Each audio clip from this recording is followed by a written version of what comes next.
The Oklahoma City Thunder are one win away from getting their first title in franchise history. What a game. So the Thunder won 109, 120 to 109 tonight, won by 11 points. And let's talk about it because you know what? I think this game was really interesting. So let's talk about the positives. And I mean, by positives, I'm mainly talking about two players, respectfully. Um, Shout out JDub, man. Shout out JDub. 40 points on 14 of 25 shooting from the field. He was efficient. He got to his spots. He kept on getting this left-handed, high off the glass little layup slash skyhook combo that was so beautiful and it worked to perfection. He was able to go up with the left hand with it, to the right hand with it. He was scoring on all three levels. He was hitting his mid-range pull-up that he normally hits.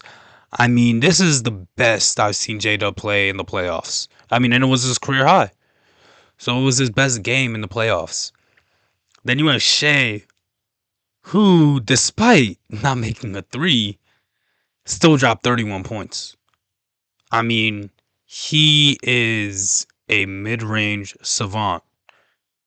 31 points on 9 to 21 shooting from the field. And respectfully, that this is going to sound crazy. That's not good shooting for Shea. That's not. That is not a good shooting night for Shea Gilgeous-Alexander standards. But my goodness, this team dominated in every facet of the game. Role player of the my bad. Shout out Case and Wallace. Shout out Case and Wallace. Because I would be remiss to mention his, I want to say, three made threes in the first half. Those were key for spacing the defense as a whole. And this was his first game actually coming off the bench within the finals. Because Mark Daigneault finally made the adjustment with the double big, starting Isaiah Hartenstein next to Chet Holmgren. And oh my goodness, he really shined in this role. His shot finally started to fall. 4 from 5 from the field, 3 for 4 from 3 tonight. Shout out him for those effective 11 points because those points were so crucial for even building the lead in the first place. Shout out Case and Wallace, man. Aaron Wiggins was 3 for 3 in the first half as well from 3-point range. So he also hit some key shots and some key moments in that first half. Lu Dort 3 for 6 from 3. The 3-point shooting was on full display from the supporting cast for the Thunder. But I really cannot go this entire video without speaking on the effectiveness of the double big lineup. The double big lineup is the perfect counter to the Pacers' style of basketball. Because, as I've said, as everybody said, the Pacers want to run, run, run, run, and run. They want to run. They want to ensure that they get their high-paced, up-tempo offense going. And the way that you nerf that is you dominate the boards.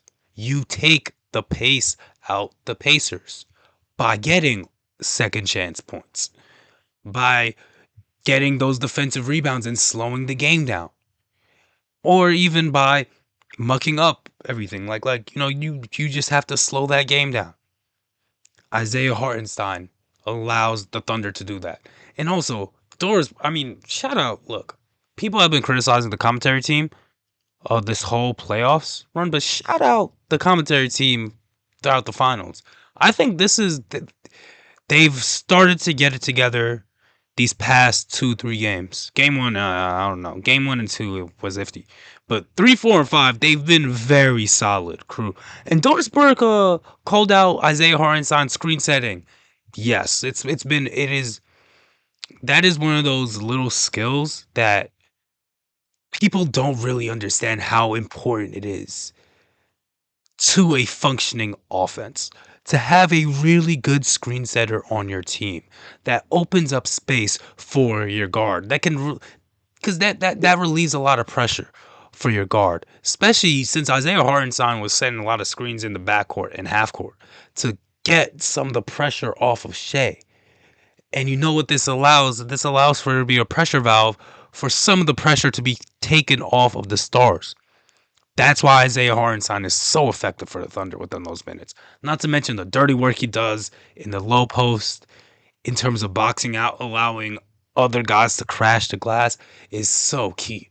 And you just it's something that doesn't come up on the box score. You just have to watch it and you just have to watch it unfold. While Isaiah Hartenstein. Trust me, Knicks fan. Isaiah Hartenstein, look, if I see him and I have the money, I would love to buy that man a drink. That man is a legend. Love him. Would love for him to come back. But let me not get sidetracked. Isaiah Hartenstein's been really effective within those double big minutes. Um, Alex Caruso, even though he wasn't shooting that well today, still extremely effective, finding his spots as always. But yeah, that's really it for the Thunder. I mean, the Thunder just played the Thunder played their game. They did what they had to do. They were running all over the place. They were closing passing lanes for the Pacers. I mean, they have really done a good job of using their speed and size to muck up the Pacers offense. And really disrupt Tyrese Halliburton. And it showed tonight. Because let's get to the Pacers. Tyrese, what the heck? What the hell? What the fuck is this? 0 for 6.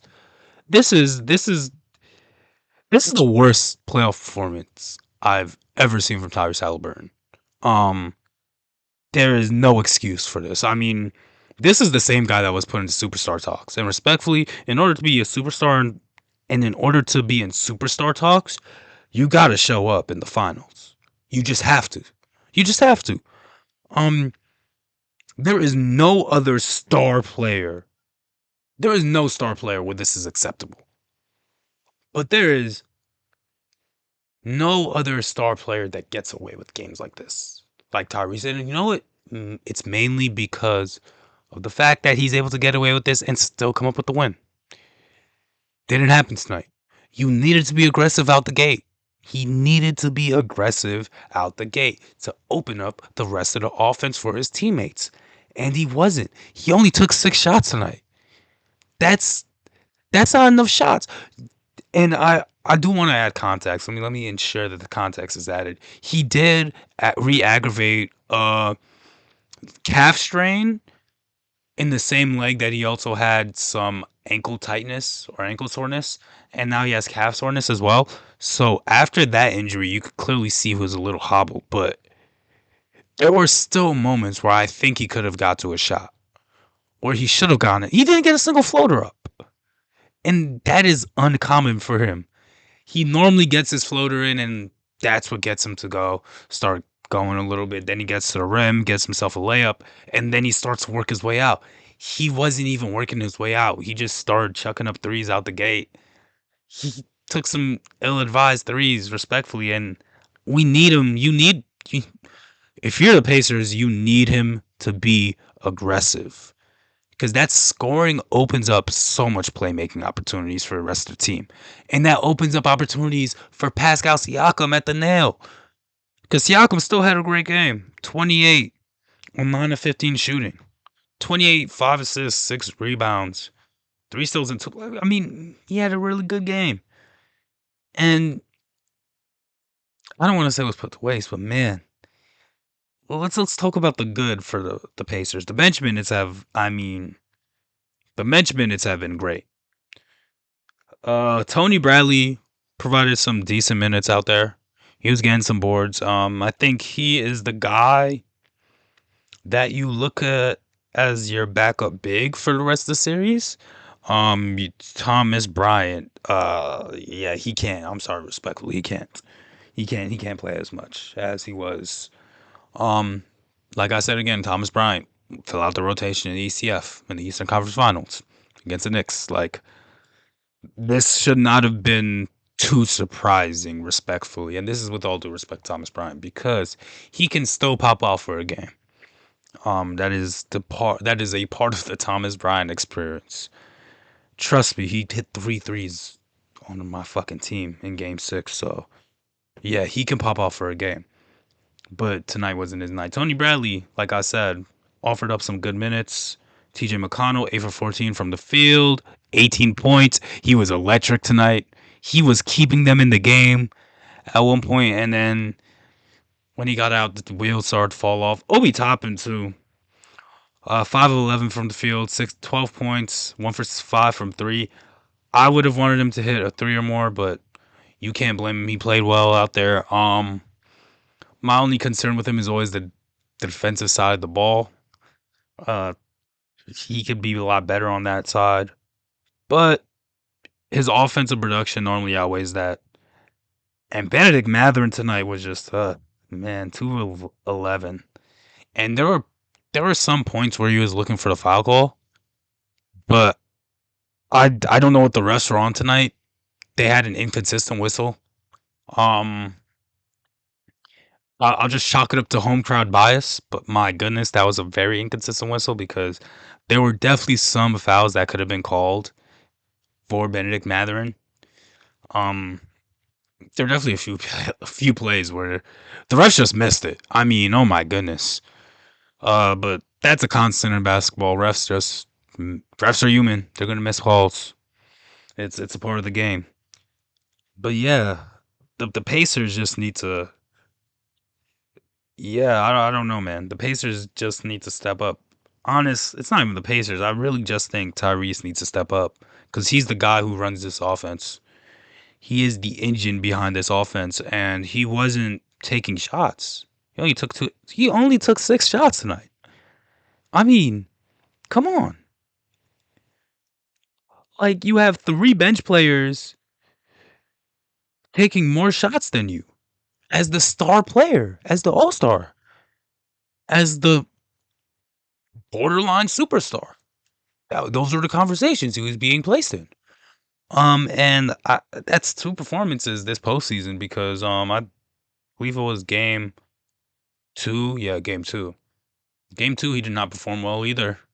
Right? He had like what 3 points going into the fourth, and then he stat pad. Now I want to say, let me not say stat pattern because he finally started finding his rhythm in the fourth quarter, and then got his total up to 16. But my goodness, he needs to be way more aggressive. And my problem isn't the fact that the shots aren't falling; it's the fact that you're not taking these shots. Why? Excuse me, y'all. But why are you? Even if your shot isn't falling as a star, you have to understand that you have to get shots up. Because if the opposing team sees that you're not willing to shoot, they're going to help off. They're going to stay on their man. Well, when you get your shots up, somebody's going to help off, open up a passing lane for you. There, boom, right there. Like, you need to get more shots. He needs to get more shots up. Oh yeah, my bad. Let me talk about the Aaron Neesmith performance. Aaron Neesmith needs to stay out of foul trouble. He has not had the best whistle all series long, but he does need to stay out of foul trouble. But he did shoot 4 for 5 from 3, 14 points, 5 for 9 from the field. He actually had a really good game shooting wise. But my goodness, he needs to stay out of foul trouble. Um, Miles Turner had a solid performance, 13, 3 of 5 shooting, 1 for 2 from 3. Nemhard, 3 of 8 shooting from the field, 7 points. I would like a little more from him on the offensive side of the ball, but he is guarding the MVP, so you can't expect too much from him, you know? I mean, he's not the star guard. I'll tell you that. I mean, might as well be because the star guard is not playing like a star guard, and I apologize, but I try not to get infuriated when Tyrese Halliburton does this, but I mean, he is a good enough scorer to be taking at least 15 shots a game. He should be taking 15 shots a game. I understand his game is he's the point guard. He's trying to run a free flowing offense, but oh my goodness, you are an all-star point guard. Play like it. Shoot with the confidence of like that. Carry that confidence. Where is this confidence, man? Come on. Where was the confidence that he had in the Knicks series when he beat Subamati? Where is this going? Come on. This is the NBA fucking finals. You gotta shoot the ball, man. Shoot the ball. Um, but yeah, that's really it. That's all I have to say, man. This goes back to Indiana. With Indiana on the brink of losing in the finals. I mean, I think they could still win game 6, don't get me wrong. They'll most likely win game 6. It's a home game. But my goodness, this type of loss. Yes, they were fighting, but this type of loss is a little bit demoralizing to me because it felt like your star player gave up a little bit. And I'm trying not to be disrespectful with that, but because he didn't in like a playmaking sense, but in a shooting sense, he just gave up on scoring the ball. Um, man, shoot more shots, Tyrese. You're a good shooter. I never thought I mean, he's a good shooter. Like, it's obvious, right? But shoot the ball, man. Goodness gracious. 0 for 6? Because I'm thinking of that Dion Waiters quote. I'd rather go 0 for 30 than 0 for 9. Because if I went 0 for 9, that meant I stopped shooting. Yeah. In this sense, Tyrese, yes, you need to keep shooting the ball. Um, and I fully understand he wants to get his teammates involved because that is how you open up the offense as a whole, and that's how you win as a team. But you have to score. So I think that's going to be the big key for the Pacers for this series moving forward, getting Tyrese Halliburton to be more aggressive, right?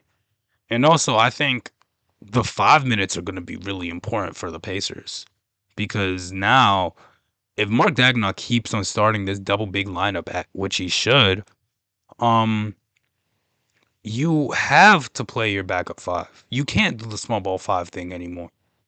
At least not as much when Hartenstein's in the game. You might be able to get away with it when Chet's in the game, but when Hartenstein's in that game, you can't do that small ball 5 stuff. So you really like have to figure out. I mean, I think you have to figure out your backup 5 minutes respectfully. But I think Tony Bradley is the guy moving forward. But at the same time, if Tony Bradley gets a switch onto Shea, yeah, this limits a lot of defensive capabilities, especially on the perimeter. Because if Hartenstein's in the game, he's gonna try and get a switch onto a guard. And Tony Bradley's respectfully cooked. He's cooked. I'm sorry. He's cooked if he gets switched onto a guard, if he gets switched onto Shea. Um but yeah, I think those are the two keys for the Pacers. Center minutes, Tyrese Halliburton becoming more aggressive. Thunder just need to keep using that double big lineup. That double big lineup, man. It's key. It's a championship lineup. Straight up. And also, one other note for the Thunder. Mark Daigneault finally consolidated his rotation. That is one thing I really want to point out. 9-man rotation tonight, despite being up the majority of the game. He knew his guys. He knew the guys that he wanted to get into the game, and he got them into the game, and they played effective minutes. Shout out Mark Daigneault for figuring out what worked with his team, and then figuring out, okay, I need to cut these minutes. AJ Mitchell. Shout out AJ Mitchell. Great player. Should not be playing in the finals. He is a rookie. Respectfully. He even cut Isaiah Joe minutes, which is a shock to me. Isaiah Joe is normally one of those guys that they lean on heavily, but it makes sense for the lineup versatility because Isaiah Joe is a little bit smaller than Kenrich Williams, so you need that somebody else to fill those forward minutes when JDub or Lou Dort are out or Chet are out. But yeah, but yeah, my bad. But yeah, shout out the Thunder. Shout out JDub for 40 points. And shout out Shea, man. They might be the best duo in the league. And yeah, with that being said, y'all, like, comment, subscribe, follow, and peace.